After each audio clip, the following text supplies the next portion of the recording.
그리스도인으로 살아가면서 예배를 마치고 가장 행복할 때가 언제냐면 목사님 말씀 은혜 받았습니다. 그럴 때 가장 행복하죠.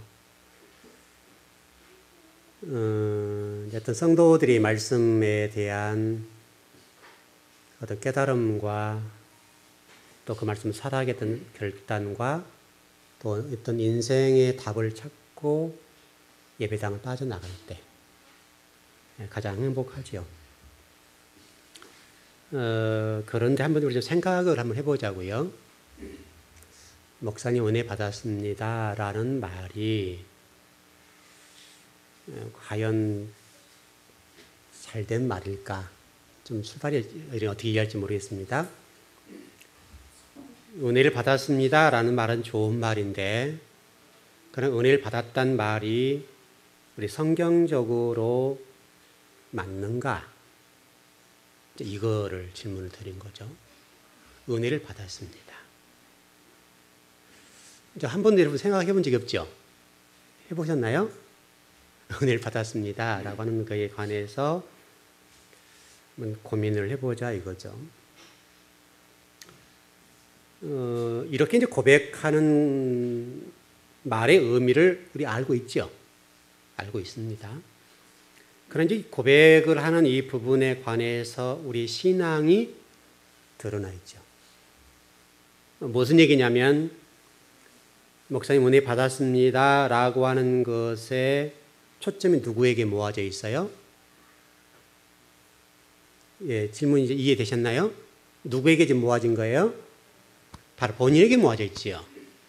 그럼 은혜는 내가 어떻게 하느냐에 따라서 받을 수 있고 못 받을 수가 있다 라는 전제가 되죠. 맞죠? 그럼 과연 우리가 예배당에 와서 내가 은혜를 받으려고 몸부림을 치면은 은혜를 받을 수 있는가? 이런 질문이 가능하죠. 그래서 우리 일전에 열왕기상 3장의 말씀을 배웠던 것처럼 솔로몬이 1000번제를 드리고 하나님께 구하죠. 내가 너에게 뭐를 줄까? 라고 했을 때에 솔로몬이 고백하기를 하나님 저에게 하나님의 말씀을 듣는 마음을 주세요. 우리가 물론 지혜라고 표현되어 있습니다만은 어떤 히브리어 원문은 하나님의 말씀을 들을 수 있는 마음을 주세요. 그 하나님 너무너무 좋아하셔가지고 그의 모든 부귀영화를 다 주셨다. 이렇게 출발이 된단 말이죠. 그렇게 우리가 이렇게 말씀을 좀 들어가 보면 은혜를 받았습니다 라고 하는 것이 우리 본인이 출발하는 건데 그럼 맞는가? 이거 어떻게 됩니까 이제? 뭐가 조금 이상하죠?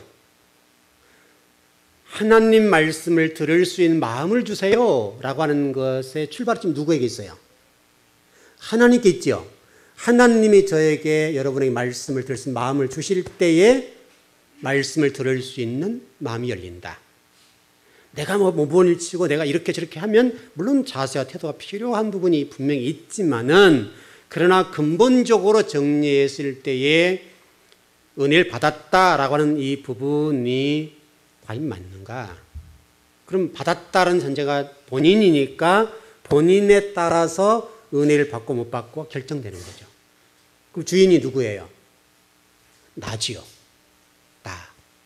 그래서 이건 은혜라고 하는 것은 저와 여러분이 어떤 수동적으로 받아들이는 것이 아닙니다.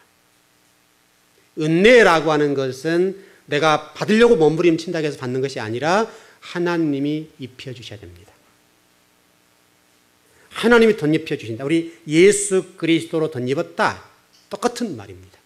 성경은 어떤 내용이나 일관성이 있어야 되잖아요. 그러니까 은혜를 받았다는 표현은 이해하지만은 우리가 조금 생각해 보자 이거죠. 은혜를 받은 것이 아니라 하나님이 은혜를 입혀주신 거예요. 그래야 분명합니다. 왜 그런가 하면 은혜를 입었다는 히브리어가 뭐냐면 마차이라는 단어인데 이 단어가 뜻으로 보게 되면 이렇게 되어 있습니다. 도달하다, 책임 있는 사역을 하고 있는 상태. 책임 있는 사역을 감당하는 상태라고 설명했으니 뭐라고 정리할 수 있는가 하면 은혜라고 하는 것은 우리가 어떤 수동적으로 내가 받아들인 것이 아니라 하나님부터 덧입어서 그 덧입은 상태로 우리의 사명을 감당해 나가는 상태까지를 은혜라고 그런다. 은혜 받았습니다. 그래서 소유가 끝이 아니라 하나님 우리에게 은혜를 덧입혀 주셔야 되고 은혜를 덧입었다고 한다면 하나님 나라와 의를 위해서 충성하는 상태까지 나아가는 것을 은혜라고 그런다.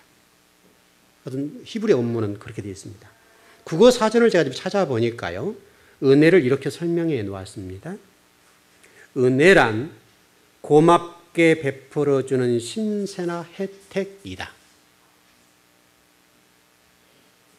이 국어 사전이 말하는 은혜라고 하는 것은 우리 성경에서 말하는 이 은혜와 맥을 같이 해요. 달라요. 다르죠. 은혜라고 하는 것은 여러분 이해되지만은 이것은 다를 수 있다. 이게 이제 이렇게 정리가 됩니다. 은혜라고 하는 단어가 어떤 단어인가 하면 해라는 단어입니다. 헨이라는 단어입니다. 이 헨, 히브리어로 헨이라는 단어인데 헨이라는 단어의 뜻이 두 가지가 있습니다. 뜻이 두 가지입니다.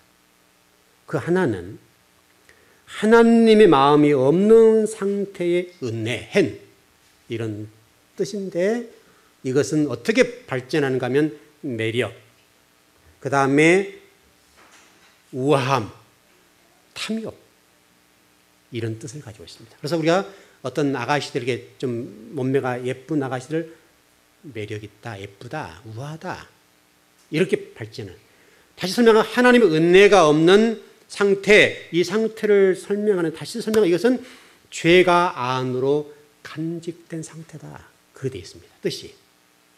은혜라고 해서 무조건 좋은 단어가 아니라 그 은혜가 어떤 인간적인 뭐를 발산시키는 매력으로 우아함으로 탐욕으로 드러날 수 있다는 거예요.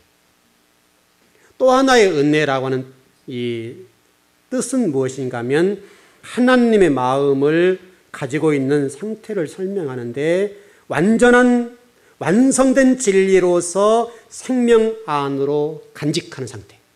제가 여러분 이런 설명을 드린 적이 있습니다.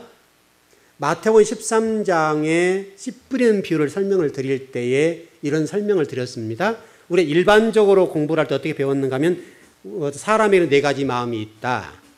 그 네 가지 마음이 이렇게 되어 있는데 여러분이 이렇게 수고하고 이렇게 했을 때 옥토박 같은 마음을 가질 수 있다. 그러면 그 마음을 변화시키는 주체가 누구예요? 우리죠. 내가 이렇게 노력했기 때문에 내 마음이 옥토박이 되었다. 전체 이렇게 흘러간단 말이죠. 그러나 그 본문에서 여러분 설명하려고 하는 전혀 다른 얘기죠. 여러분과 제가 지금 인생을 살아온 것처럼 우리가 내 마음을 바꿀 수 있어요? 못 바꿔요? 안 돼요. 여러분이 뼛속에 박혀있는 이게 뽑히냐고요. 우리에게 다 나름대로 기질이 다 있잖아요. 어떻게 성장하는 배경과 어떤 가르침과 어떤 가정적인 배경을 따라서 어떤 사람을 만나서 성장했느냐에 따라서 우리가 다 다릅니다. 여기 지금 앉아있는 여러분 모든 분들이 색깔이 다 다르다고요. 생각하는 바가 다 다르다고. 이것도 하나 이게 딱 보여주면 이것도 다 달라요. 생각하는 거예요. 저게 뭐야? 아, 볼펜이지. 이렇게 생각하는 사람도 있고 여러 가지 생각을 한단 말이죠. 예를 들면 이 상태 생명의 씨가 뚫고 들어간다고 그랬죠. 자, 여러분 창세기로 넘어가서 우리가 원론적으로 설명을 드릴 때 이런 설명을 제가 드린 적이 있어요. 우리 땅으로부터 올라온 먼지에 불과한 우리 장로님 금방 기도하셨던 것처럼 땅으로 올라온 먼지에 불과한 먼지에 뭐를 입혔어요? 뭐가 뚫고 들어오셨어요? 생명의 기운, 하나님의 생명의 기운이 들어오니까 살아있는 사람이 되었더라. 그래서 생명이 되었더라. 생명의 기운이 떠나버리면 우리가 뭐가 된다는 거예요? 먼지. 그래서 생명이 떠나면 우리 죽는 거예요. 물론 창세기의 죽음이라는 것과 지금 현재 자연사의 부분은 다른 부분이지만은 생명이, 그래서 바라크라고 하는 복을 제가 설명드린 적이 있죠. 바라크라고 하는 것은 여러분 일반적인 어떤 물질 이런 것이 아니라 복이 아니라 우리가 그것이 잘못 사용되어져서 물질, 복 이것만 생각한단 말이에요. 믿음 좋으면 물질의 복을 받는다 이렇게 생각하는 건데 성경이 생각하고 성경이 말하는 복은 그런 것과 차원이 다른 거예요. 바라크라고 하는 것은 생명의 기운이에요. 다시 설명, 여러분 속에 생명의 힘이 뚫고 들어가서 여러분을 변화시키고 여러분을 해집고 여러분 속에 있는 것을 깨트리고 부숴버리는 거예요. 내 자아 속에 있는 내 모든 자아들을 내가 죽일 수 있는 것이 아니라 하나님 말씀이 뚫고 들어가서 우리에게 쪼개버리고 부숴버리고 태워버리고 조금씩 변화시켜가는 거예요. 바로 그 부분이에요. 그러니까 하나님의 그 말씀이 생명 안으로 들어와서 간직된 상태, 그 상태가 은혜 이렇게 설명해요. 그래서 은혜라고 하는 것은 하나님으로 주어진 것이고 그 주어진 은혜가 간직되어지면 그 진리가 우리로 하여금 진리의 말씀을 걸어가도록 만들어주는 거예요. 거기까지가 은혜예요. 그래서 hen이라고 하는 이 은혜라고 하는 단어는 여러분이 수동적으로 받아들이고 내가 수용하고 이렇게 되어진 것이 아니에요. 은혜라고 하는 것은 일방적으로 하나님이 주시는 거예요. 그래 성경이에요. 은혜는 지금 똑같은 예배를 드리고 있지만 어떤 분에게는 은혜가 임할 수 있고 어떤 분에게는 은혜가 임하지 않을 수도 있어요. 성경적으로 얘기하면 하나님의 구원도 똑같지요. 하나님이 구원해 주시면 구원이 되는 거고 그렇지 않으면 안 된다라고 된 것 똑같은 거예요. 우리 지난주 우리 수요일 날 제가 공부하면서 여러분에게 이런 공부를 좀 해드린 적이 있어요. 창세기를 설명하면서 족장사를 설명하면서 아브람과 이삭과 야곱의 인생 여정을 가지고 우리 모습을 조명해 좀 보았죠. 결국 아브람과 이삭과 야곱이라고 하는 이 세 사람의 족장들을 등장시켜서 우리 인생이 어떻게 갈 것인가 그것을 모델로 설명해 놨어요. 그러니까 아브람, 이삭, 야곱은 이 한 사람 한 사람의 객체가 아니라 저와 여러분의 삶을 표현해 놓은 거예요. 표현. 어떤 사람은 아브람의 삶, 어떤 사람은 이삭의 삶, 어떤 사람은 야곱의 삶을 살아가더라는 거예요. 이 세 사람이 우리 인생사의 모든 것들을 설명하는 거예요. 근데 거기라고 하는 것은 이제 굉장히 중요한 것이 뭐냐면 이 세 사람 공이 걸어가는 그 삶이 뭐냐면 인생 여정 속에 광야가 존재해요. 광야. 그래서 광야라는 단어를 제가 여러분에게 설명을 좀 드렸어요. 광야, 여러분이 지금 현재 살고 있는 이 땅이라고 하는 것들은 우리 어떤 인간의 노력으로 살아가는 것이 아니에요. 광야라고 하는 것은 하나님 말씀만이 우리를 인도하는 거예요. 그래서 광야라는 단어가 말씀이란 말이에요. 말씀. 말씀 안에 갈 때 실질적으로 제가 오늘 주보에다 아마 글을 좀 썼을 텐데요. 아마 주보에 그게 잘 나왔는지 모르겠습니다. 광야라고 하는 것은 여러분이 어떻든 씨를 뿌리거나 열매를 거두는 장소가 아니에요. 광야에서는 황금을 구하는 장소도 아니에요. 여러분 광야에 다이아몬드가 수십 차가 있어도 여러분 그거 아무 의미가 없어요. 광야에서는 다이아몬드가 엄청 많아도 그 아무런 소용없고 짐덩어리예요. 내 몸 하나 간수하기 힘든 광야에서 여러분 다이아몬드가 수십 차가 있는데 무슨 상관이 있겠어요. 내 생명을 살리는 데는 아무 소용없어요. 그 다이아몬드 한 차를 누군가 주어도 물 한 컵 얻기 힘들어요. 그게 광야예요. 그러니까 광야에 사는 유일한 방법은 하나님이 저와 여러분에게 은혜를 주셔야 돼요. 은혜. 지금도 동일해요. 지금도 저와 여러분이 살 수 있는 비결은 뭐냐면 은혜. 하나님의 은혜가 임할 때. 여러분 이스라엘 백성을 제가 설명을 좀 드렸었어요. 이스라엘 백성들이 40년 사는 동안에 하나님의 은혜가 있는 여호수아 갈렙, 하나님의 말씀 따라 걸었던 여호수아 갈렙 두 사람을 제외하고 나머지는 다 죽임당했어요. 분명히 애굽에서 나왔어요. 구원받았어요. 6월절 어린 양과 같은 그런 모델을 설명해 주셨어요. 그럼에도 불구하고 광야에서 무엇 때문에 여러분들이 죽임당했어요? 하나님 말씀, 하나님 모세 입에 물려주신 말씀대로 순종하지 않으니까 죽여버리는 거예요. 그게 광야예요.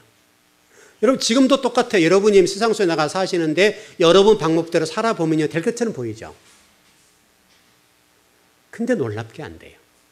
될 듯한데 안 돼요. 하나님이 여러분 삶 속에 역사해 주시고 여러분 사업장 속에 가셔서 일해 주셔야 돼요.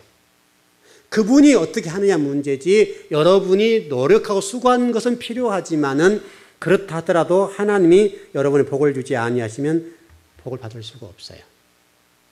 그게 신비예요. 여러분 성경에 터진 웅덩이 이런 설명하잖아요.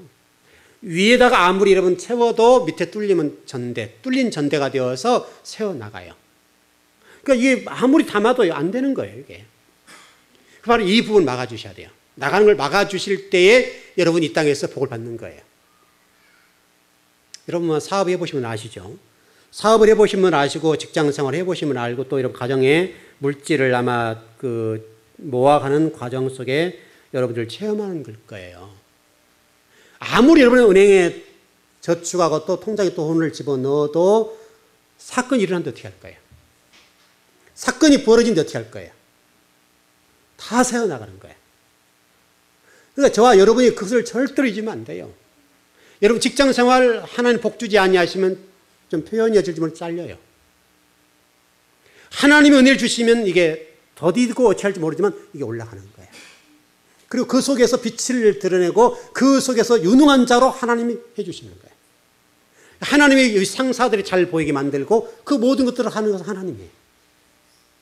사업도 똑같아요. 내가 어떤 수고하고 능력이 있고 내가 뭐 하는 것처럼 보이지만은 실질적으로 저와 여러분이요, 광야에서 이 땅에 살 수 있는 것은 아무것도 없어요. 여러분이 그것을 놓쳐버리면 안 돼요. 그것을 놓쳐버리면 안 되고, 그것을 놓칠 때는 여러분들이 이 땅에서 아무리 수고하고 노력해도 하나님으로 주어진 복을 누릴 수가 없어요. 여러분 인생 살아보셨잖아요.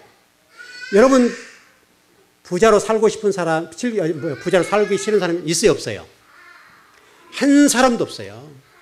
모두가 다 풍요로운 삶을 살고 싶은 것이 인간의 욕구예요. 그런데도 안 돼요. 왜 그런가 하면 하나님께서 주셔야 되니까요. 하나님 역사해 주셔야 돼요. 역사해 주셔야 돼요. 일이 되게끔 해 주셔야 돼요. 풀어지게 해 주셔야 된다고요. 그래서 제가 여러분들이 가끔 이런 얘기 많이 드렸어요. 강단에서 진리를 선포된 말씀 여러분 삶 속에 들어 역사할 겁니다. 일할 겁니다. 그 강단의 중요성은 말씀이 선포되면 그 말씀이 살아 움직여서 여러분 삶 속에 들어가서 일해 주신다고요. 그게 광야니까 광야. 광야는 말씀의 길을 따라 걸으면 되는 거예요. 그래서 여러분 이스라엘 백성이 광야에서 다 죽임당하는데 죽임당하는 원인이 뭐예요? 계속해서 하나님 말씀하신 게 뭐냐면 불순종했다. 불순종했다. 불순종함으로 내가 너를 죽인다 이거예요. 왜냐하면 광야는 그런 장소니까요. 이 땅도 동일해요. 그래서 여러분 광야라고 하는 것이 굉장히 중요하다고 설명하면서 제가 이런 설명을 드린 적이 있죠. 구약적으로 보면 시띠나무를 법계 어떤 나무를 많이 얘기했어요. 저희 집에 가면 이렇게 아들 방에 이렇게 시띠나무 이렇게 액자로 걸어져 있는데요. 시띠나무예요. 시띠나무는 굉장히 볼품없어요. 보잘것없어요. 왜냐하면 인고의 세월을 버텨내고 물이 없는 곳 살아남으니까 여러분 나무가 쭉쭉 뻗어나가겠습니까? 얼마나 나무가 이쁘지 않아요. 옹이가 많고 힘들다고요. 보기가 안 좋아요. 그런데 이 나무가 이 광야에 사는 거예요. 광야에서 미끄러지게 살아가는데, 그런데 하나님은 법궤를 만드실 때 그 시띠나무를 갖다가 법궤를 만드셨어요. 무슨 얘기를 하는가 하면 말씀에 깊이 뿌리를 내려야 산다 그거예요. 광야는. 그래서 이 시띠나무가 100m, 150m, 200m 뿌리를 내려요. 왜냐하면 물이 없으니까 깊이 내려갈 수밖에 없는 거예요. 그래서 깊이 내려가서 물을 뽑아 올려요. 그리고 살아가는 것이 시띠나무. 하나님이 법궤 하나 만드는데도 그냥 만들지 않으셨다고요. 거기에 하나님 의미를 두고 뜻을 두어서 법궤를 만드시는 거예요. 그 법궤 재료가 시띠나무다. 시띠나무. 여러분 땅에 먼지를 가지고 우리 인간을 만들었다는 것은 의미 있잖아요. 여러분. 너는 아무것도 아니야. 내가 너 떠나버리면 아무것도 안 돼. 똑같은 얘기잖아요. 여러분 그곳이 광야입니다.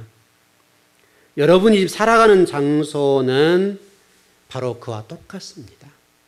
여러분이 지금 하나님 은혜를 체험하지 않고 하나님 진리의 길을 따라가지 않으면 안 된다고요. 광야니까 광야. 애굽의 삶이니까요. 광야의 삶이니까요. 광야는 진리의 말씀이 있을 때만 사는 것이. 우리 성경을 한번 읽어보죠. 마태복음 6장인데요. 한번 읽어보시죠.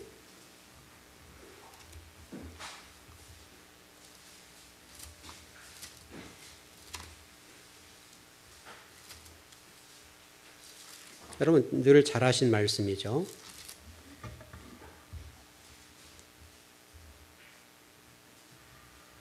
예, 조금 길 것 같은데 한번 그래도 읽어보십시다. 너무 중요하니까요. 24절부터서 마지막 절까지입니다. 예, 마태복음 6장 24절에서 마지막 절까지 34절입니다. 참 천천히 읽어보죠. 시작. 한 사람이 두 주인을 섬기지 못할 것이니 혹 이를 미워하고 저를 사랑하거나 혹 이를 중히 여기고 저를 경히 여김이라. 너희가 하나님과 재물을 겸하여 섬기지 못하느니라. 그러므로 내가 너에게 이르노니 목숨을 위하여 무엇을 먹을까 무엇을 마실까 몸을 위하여 무엇을 입을까 염려하지 말라. 목숨이 음식보다 중하지 아니하며 몸이 의복보다 중하지 아니하냐. 공중의 새를 보라. 심지도 않고 거두지도 않고 창고에 모아 들이지도 아니하되 너희 하늘 아버지께서 기르시나니 너희는 이것들보다 귀하지 아니하냐. 너희 중에 누가 염려함으로 그 키를 한 자라도 더할 수 있겠느냐. 또 너희가 어찌 의복을 위하여 염려하느냐. 들의 백합화가 어떻게 자라는가 생각하여 보라. 수고도 아니하고 길쌈도 아니하느니라. 그러나 내가 너에게 말하노니 솔로몬의 모든 영광으로도 입은 것이 이 꽃 하나만 갖지 못하느니라. 오늘 있다가 내일 아궁이에 던져지는 들풀도 하나님이 이렇게 입히시거든. 하물며 너희일까 보냐. 믿음이 작은 자들아. 그러므로 염려하여 이르기를 무엇을 먹을까 무엇을 마실까 무엇을 입을까 하지 말라. 이는 다 이방인들이 구하는 것이라. 너희 하늘 아버지께서 이 모든 것이 너희에게 있어야 할 줄 아시느니라. 그런즉 너희는 먼저 그의 나라와 그의 의를 구하라. 그리하면 이 모든 것을 너희에게 더하시리라. 그러므로 내일 일을 위하여 염려하지 말라. 내일 일은 내일이 염려할 것이요 한날의 괴로움은 그날로 족하니라. 믿으시나요? 분명히 설명하자. 하나님과 재물을 섬기지 말아라. 겸해 섬기지 마라 라고 말씀하시면서 하나님이 목숨을 위하여 무엇을 먹을까 무엇을 마실까 몸을 위하여 무엇을 입을까 염려하지 말라. 목숨이 음식보다 중하지 아니하며 몸의 의복보다 중하지 아니하냐. 공중의 새를 보라. 심지도 않고 거두지도 않고 창고에 모아들이도 아니하되 너희 하늘 아버지께서 기르시나니 너희는 이것들보다 귀하다. 여러분 자신 있죠? 무엇을 먹을까 무엇을 마실까 염려하지 않아도 된다. 왜? 하나님께서는 32절에 너희에게 있어야 할 줄 아신다. 그 말씀 속에 어떻다는 거예요? 너 생명 지켜줄게. 그런 말이잖아요, 여러분. 그리고 여러분 너희는 먼저 뭘 구하라고요? 먼저 그의 나라와 그의 의를 구하라. 그리하면 이 모든 것을 너희에게 더 하시리라. 그리고 오늘 염려하지 말고 내일 일을 염려하지 말고 내일 일은 무엇이 염려하라고요? 내일이 염려하게 해라. 우리가 염려할 거라는 거 아니라는 거예요? 네가 염려할 거 아니야. 여러분 이 말씀 믿으시나요? 믿으십시오. 여러분들이 정말 이 말씀만 믿으신다면 일평생 살아가는 동안에 신앙생활 잘 할 수 있습니다. 미래 염려하지 않아도 됩니다. 우리 아버지니까요. 여러분 자녀 때문에 고민해 안 해요? 부모님 입장에서 저는 어떻게 할까? 고민해 안 해요? 고민하죠, 여러분. 자식이니까요. 저 자식을 어떻게 출가를 시켜서 어떻게 할까? 또 결혼을 하고 나도 출가하고 나더라도 저놈들 잘 살아야 될 텐데 염려하잖아요. 아버지니까. 우리 하나님이 저와 여러분을 위해 지금도 그러시다고요. 하나님이 하실 일을 우리가 염려할 필요가 없잖아요. 여러분 우리 교회에 지금 꼬마들이 있죠. 재민이가 오늘 낮에 내가 뭐 먹고 살까 걱정해요, 안 해요? 그렇게 하면 이러면 잘못된 거죠. 서연아, 너 낮에 뭐 먹을 걱정해 안 해? 질문이 어려웠나요? 서연이요, 걱정 안 해요. 지 엄마가 아빠가 먹여줄 거 당연히 믿어요. 여러분 자녀가 그래 안 그래요? 우리 자녀는요, 우리 엄마 아빠가 지금 어떤 상황인지 몰라요. 잘 살고 있는지 못 사는지도 몰라요. 그런데 우리 엄마 나를 먹여줄 거를 믿어요. 여러분 분명하지요? 물론 머리가 커지면 세상 이렇게 별거 쉽지 않네 이렇게는 가지만 갓난 아이 때 좀 이렇게 철이 들지 않을 때는요, 이 아이들은 먹고 사는 문제 전혀 염려하지 않는다고요. 왜? 부모가 계시면 그 부모가 책임진다는 거 알아요. 우리 건능이도 여기 지금 대학생인데 지금 이제 항공운항학을 좋죠. 앞으로 항공사에게 기장이 될 건데요. 건능이도 물론 이제 여러 가지 어려운 일 많이 겪었으니까 어른이 빨리 됐죠. 근데도 이 건능이가 우리 엄마 아빠가 내 학비에 책임진다는 사실을 믿죠? 믿어요, 여러분. 여러분이 하나님 어린아이가 됐으면 좋겠어요. 우리 자꾸 엉뚱한 생각이 들어서 그렇지, 이제 어른이 자꾸 성장하면 엉뚱한 생각이 들어오잖아요. 그럼 우리 엄마 아빠가 저 직장 잘리면 나 어쩔까? 잠 못 자고 우리 아이들 그러나, 여러분? 또 뭐 우리 엄마 아빠 책임져 주시겠지. 근데 좀 더 성장하면, 저도 우리 엄마 잘리면 어때? 이제 이렇게 염려가 된다고요. 여러분과 제가 우리 아버지께서 이렇게 해주신다 하셨으면 믿으면 돼요. 여러분, 에레미야 5장 25절 말씀 보게 되면 하나님이 저와 여러분의 죄 때문에 이렇게 복을 가려버린다고 그랬죠. 에레미야가 3장 44절입니까? 그 말씀 보게 되면 우리 죄가 우리 기도를 하나님의 상달되지 못하게 막아버린다. 구림을 가려워서 우리 기도가 쏘아 올려도 기도해도 하나님 못 받게 본다. 죄의 문제가. 결국은 이 죄가 뭐예요? 하나님 믿지 않는 게 죄죠. 여러분과 제가 믿음이 있으면요, 이 현실적인 삶 속에서요, 하나님 책임져 주세요. 제가 지난 금요일에 이런 말씀 드렸죠.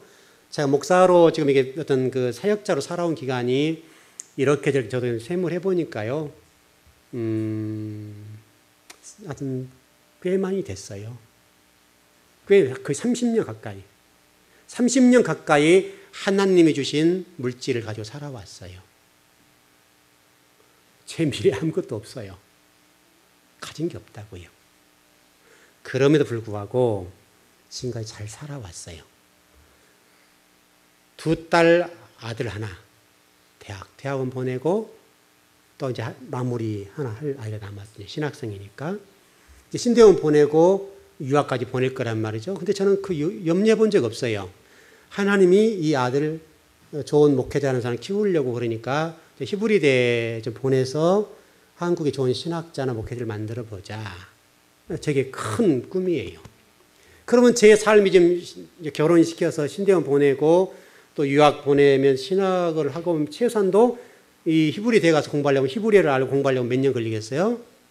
지금도 제 인생에 10년 정도 이상은 공부를 시켜야 돼요. 그럼 저도 이제 할아버지가 돼요. 60대 중반이 넘어가 버리니까요, 은퇴할 나이가 됐단 말이죠. 그래도 제가 그 일을 해야 된다고 생각하는 뭐냐면 하나님 나라를 위해서 그렇게 해야 된다고 생각해요. 유학 보내는 거 장난 아니죠? 학비 문제 또 체제비 이게 살아야 되니까요, 만만하지 않을 거예요. 그럼에도 불구하고 제가 그 일을 하고 싶어요. 왜? 하나님 나라를 위해서요. 그리고 그 일에 대해서 하나님 책임져 주시리라고 생각해요. 또 저희 미래도 책임져 주신다고 생각을 해요. 여러분과 제가 이런 믿음과 이런 생각을 가지고 간다고 본다면 주님은 그렇게 하실 거예요.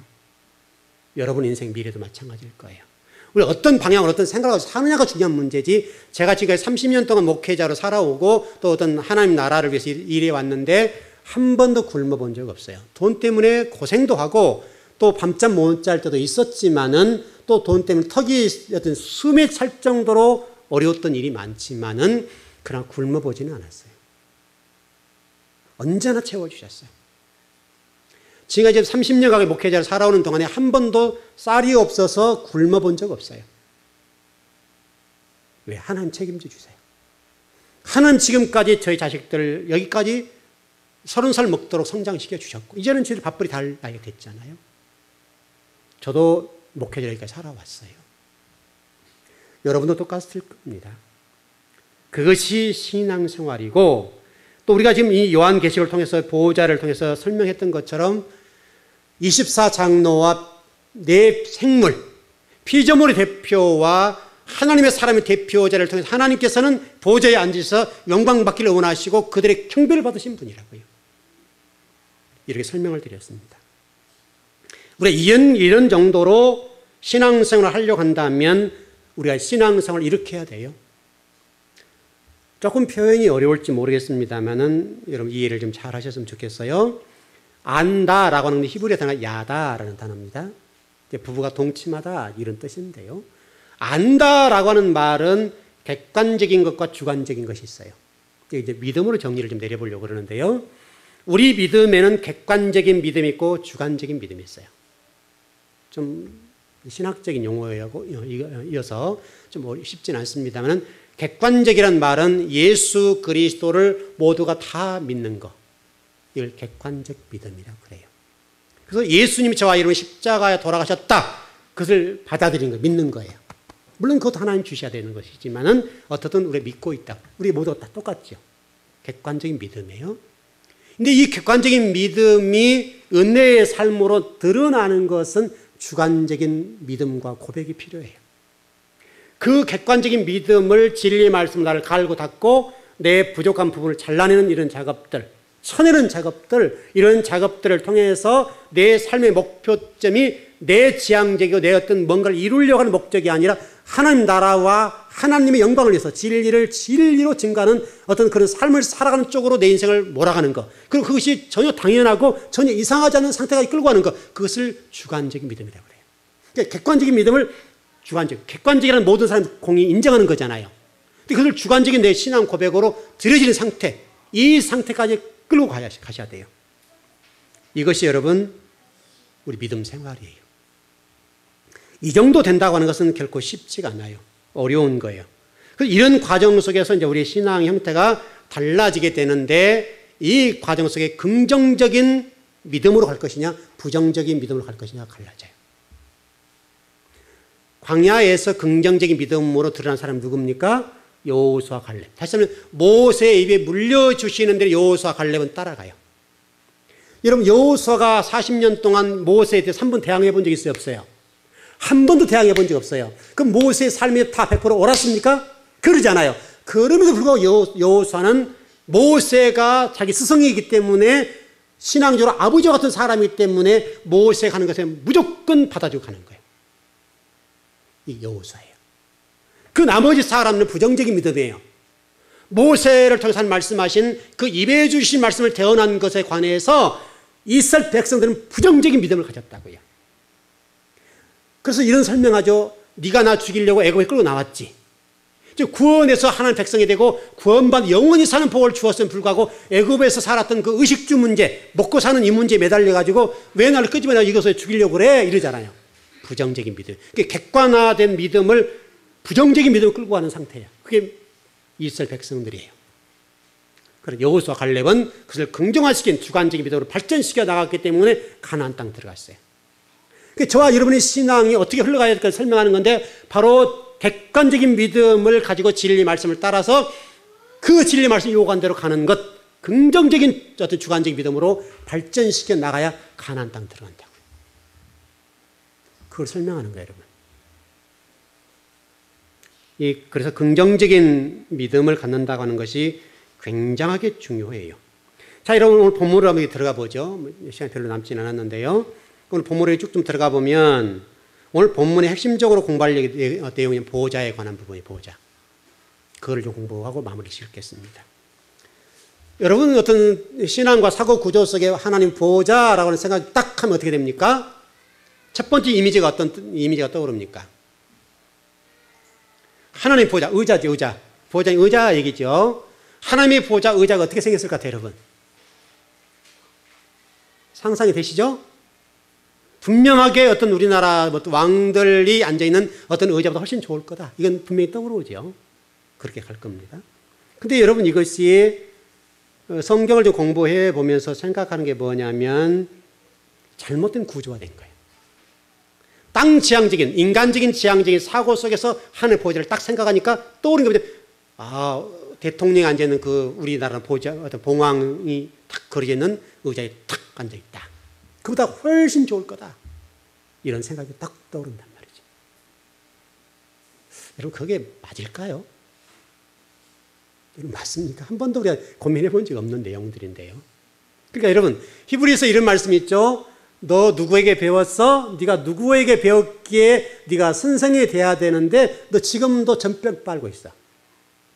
그러니까 우리 하나님 말씀을 제대로 잘 배웠더라면 이렇게 가지 않을 건데 하나님 말씀을 배우는 것들이 이제 그 정도 되면, 여러분 연조적으로 10년, 20년, 30년이 되고 40년이 되고 50년이 되면 누가 선생님들이 가르칠 정도로 그 정도 수준이 올라와 있어야 되겠는데, 잘못 가르침을 당했거나 잘못 배웠거나 여러분이 잘못 이해했거나 깨달았거나 했기 때문에 진리의 말씀들이 잘못 전달, 잘못 배웠기 때문에 선생되지 못하고 여전히 제자로 있다. 제자로. 그래서 히브리서 6장에서는 너 누구에게 배웠어? 네가 선생에 대해 마땅하잖아. 근데 너는 여전히 지금도 제자가 되어서 지금도 가르침을 당하고 있고 도의 초보에 머물러 있다. 이렇게 설명을 해요. 여러분 그렇게 좀 생각해 보니까 조금 달라졌죠. 그럼 하나님 보좌는 정말 있을까요? 없을까요? 여러분 생각이 어떻습니까? 하나님 나라에 하나님 보좌가 얼마나 크게 있다. 여러분 어떻게 그게 상상이 되십니까? 여러분 하나님의 보좌는 있습니까? 없습니까? 여러분? 전혀 좀 다른 질문이고 좀 여러분 생각하지 못한 질문이기 때문에 당황하실 수 있겠는데 한번 곰곰이 생각해 보세요. 정말 하나님 보좌가 있는 게 맞습니까? 없는 게 맞습니까? 여러분? 예? 어떻습니까?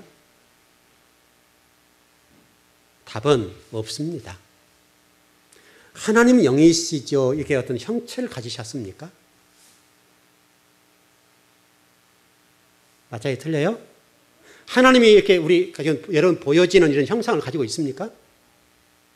그래서 하나님이 가지고 있는 의자가 무슨 형상이 탁 올라가서 뭐가 보이냐 이 말이죠. 이해가 되실지 모르겠습니다. 시편 47편 8절에 보면 이렇게 되어 있습니다.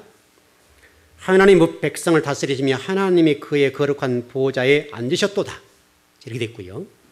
오늘 본문 4장 5절에 보게 되면 이렇게 되어 있습니다. 보좌로부터 번개와 음성과 우레소리가 나고 보좌 앞에 견등불 7이 있으니 이는 하나님의 7영이라. 여러분 분명히 이 본문의 말씀들을 보면 하나님의 의자에 이렇게 보좌에 앉아 계시죠.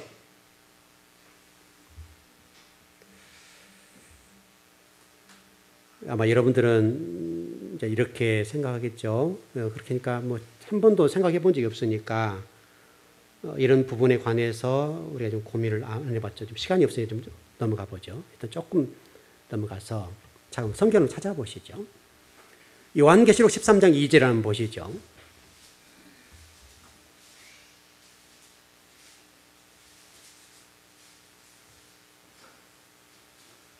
(13장 2절입니다)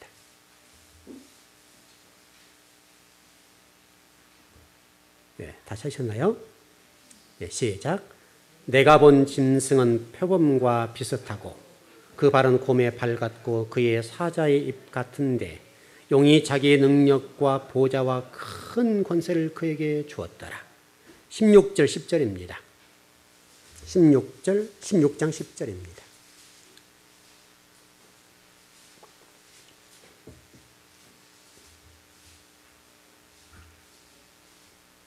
예, 다섯째 천사가 지금 나팔을 대접재앙을 쏟을 때 얘기입니다.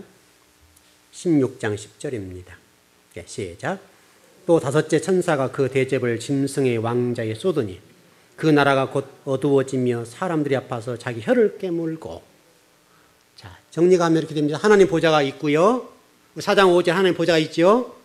그럼 여기에 이제 사단의 보좌가 있어요, 없어요? 문자적으로 그냥 있는 그대로. 사단의 보좌가 있습니까? 없습니까? 있죠. 자, 여기서부터 우리 풀어가야 됩니다. 이 내용을 보게 되면 하나님 보좌가 있고 사단의 보좌가 있다. 그러면 이게 어떻게 되는 거예요, 여러분?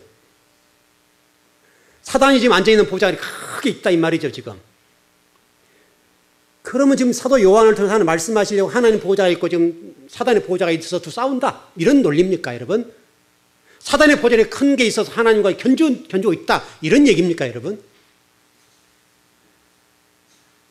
여러분 어떻게 생각하십니까, 여러분?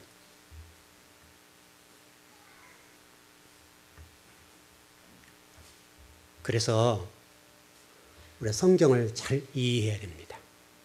사도 요한을 통해서 말씀하시려고 하나님의 말씀의 의도가 보좌, 하나님의 보좌가 크게 앉아 금으로 딱 두르고 그 안에 뭐 사람이 감히 쳐다보지 못할 만큼 큰 이 보좌가 있고 사단도 감히 그 세상을 지금 지배하고 있으니까 사단도 지금 하나님의 버금가는 의자에 앉아 있다. 이런 논리를 본다면 성경이 이상하잖아요, 여러분. 사단의 보좌가 존재할 수 있습니까? 없습니까? 없지요, 여러분. 아, 그래요, 안 그래요? 사단은 언제 멸망합니까? 요한계시록 몇 장에 멸망합니까? 18장 가면 심판당에 멸망당하고 지옥불에 떨어져 버리죠. 근데 어떻게 사단의 보좌에 앉아 있어요, 이 사단이? 그럼 결국은 이 사단을 통해, 사도 요한을 통해서 말씀하시려고 하는 의도가 뭡니까, 여러분? 하나님의 보좌가 앉아 계시고 사단도 보좌에 앉아 있다. 이런 논리로 펴기 위해서 이 설명하고 있나요, 여러분? 여러분, 막 혼돈이 온 것 같은데요. 결론을 정리합시다. 여러분, 그럼 에덴 동산에 하나님께서 아담과 하와가 있을 때 내려오셨죠? 이게 하늘의 모형이죠. 그럼 에덴 동산 하나님이 거니실 때 의자에 앉아 계셨더라. 이렇게 되어 있습니까? 안 되어 있습니까? 그런 말씀 있어요, 없어요? 하나님 보좌가 에덴 동산에 있었어요, 없었어요? 그런데 제가 여러분 성경 가르칠 때 아담이 하나님 보좌, 의자를 뺏었다 그렇게 설명했죠? 그래, 안 그래요? 그럼 하나님 의자를 뺏었다는 말이에요? 다른 말이에요, 여러분? 다른 말이죠. 무슨 얘기냐면 하나님의 통치와 하나님 주권이 강탈당했다. 다시 말하면 아담과 하와가 하나님의 주권과 통치를 뺏었고 자기 것으로 생각했다. 이 말이죠. 하나님의 통치와 주권이 하나님에게서 누구에게 이양됐단 말이에요? 아담에게 이양됐다. 아담이 그것을 가져버렸다. 그 말이잖아요. 그럼 결국 요한계시록에서 말씀하는 이 보좌, 이건 뭡니까, 여러분? 하나님의 통치와 주권이 있는 그것을 설명하는 거잖아요, 여러분. 사단이 가지고 있는 의자라고 하는 사단의 주권, 하나님의 사단의 힘을 가지고 있는 어떤 그 부분, 이걸 설명하는 거잖아요. 그건 박살날 일이죠. 사단이 가지고 있는 주권과 통치는 박살날까 안 날 거예요? 할 거죠, 여러분. 의자를 얘기하는 것이 아니라 의자라고 표현을 할 뿐이죠. 왜? 설명할 수가 없으니까. 여러분, 이거 하나님이 이 부분을 어떻게 설명하겠어요? 사도 요한이 설명하는 것은 그걸 설명하기 위한 것이지, 하나님의 보좌가 그냥 우리 교회만 큰 의자가 금으로 탁 돼 있어가지고 하나님 누워 계시더라, 이런 말이 아니라고요. 바로 하나님이 거하시는 이 완전한 교회, 그 완전한 교회, 하나님의 주권과 통치가 있어서 그 주권과 통치 앞에 피조물의 대표인 내 생물과 하나님 백성들의 대표인 24장로들이 그 하나님 주권과 통치를 보는 순간에 납작 엎드릴 수밖에 없다는 거예요. 그 하나님의 위대하심과 그 주권과 통치 앞에 무릎을 꿇고 얼굴과 몸을 땅에 딱 붙이고 그분을 찬양하게 되더라, 이거죠. 그렇게 우리 아버지의 그 통치의 위엄과 권위와 능력을 순간 깨닫게 되는 거예요.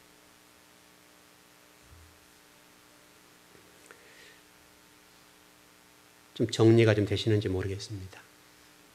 이해되시죠?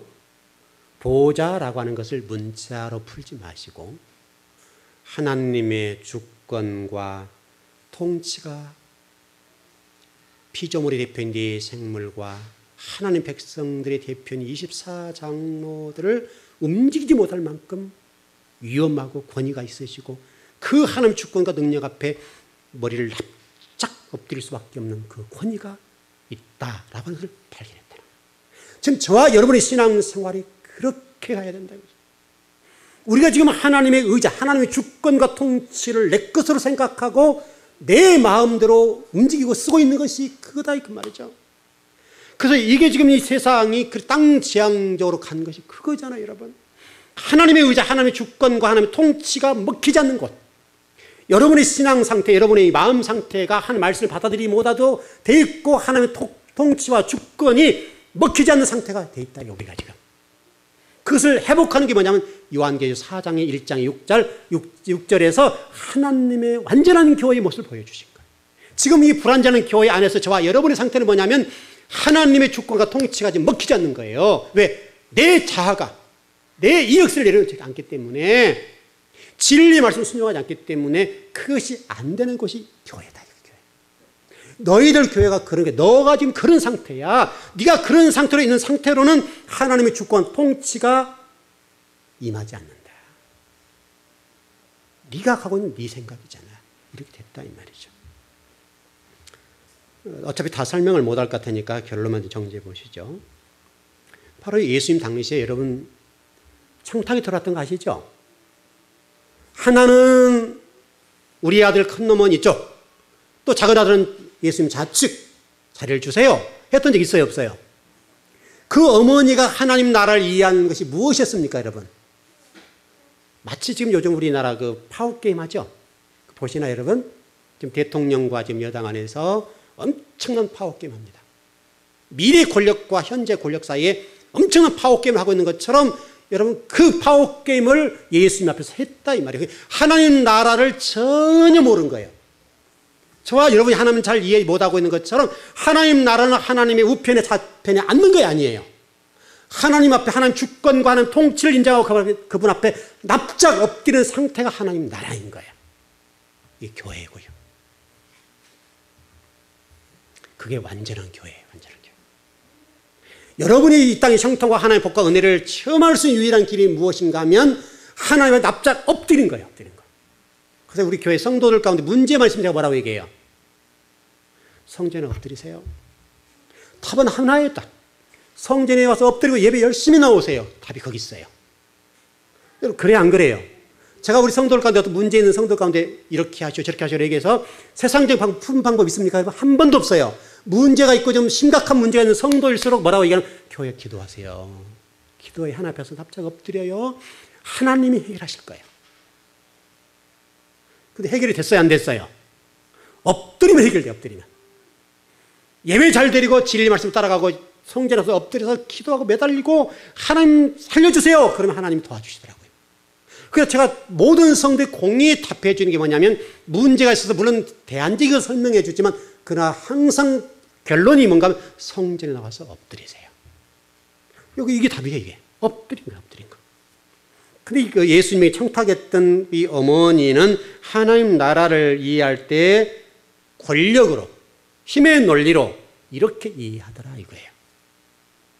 여러분 어떻습니까? 여러분은 지금 신앙생활을 하시면서 하나님 납작 엎드리면 될 거고 진리가 요구한 대로 가면 될 건데 내 자아가 내 가치관이 내 잘못된 지식이 나를 망하게 만들고 있다는 것을 알고 계시나요? 결국 여러분을 망하게 하는 사람은 누가 아니라 나예요. 그것을 잊어버리면 안 돼요. 이것이 부정적인 믿음. 객관화된 그것이 주관적으로 흘러가는 과정 속에 부정적인 믿음으로 발전한 거예요. 그것이 누구에 의해서 누군가에 의해서 나를 가르쳐준 잘못된 지식과 이 어려서부터 성장했던 이 과정 속에 부정적인 게 들어와서 나를 잘못 끌고 가는 거예요. 그것을 어떻게 해야 되겠어요? 과감하게 잘라내야죠. 잘라내는 방법이 뭐예요? 성전에 기도해야죠. 하나님 제가 제 힘으로는 못해요. 하나님 제게 은혜를 주세요. 그 수밖에 없는 거예요. 여러분과 제가 오늘 요한계시록 말씀을 공부하면서 무엇을 느꼈는지 모르겠습니다. 분명한 것은 살 길이 있습니다. 여러분의 미래에 답이 있습니다. 하나님 앞에 납작 엎드리고 그분의 주권과 통치를 인정하면 다시 설명하면 우리 창세기 1장 1절에 하나님은 우리의 주인이시다. 하나님이 우리 주인이시기 때문에 주인 되신 하나님 앞에 은혜를 구하면 살 수 있습니다. 오늘 예배 드리신 우리 제공교회 성도들은 그 복이 있길 바랍니다. 예, 기도하겠습니다.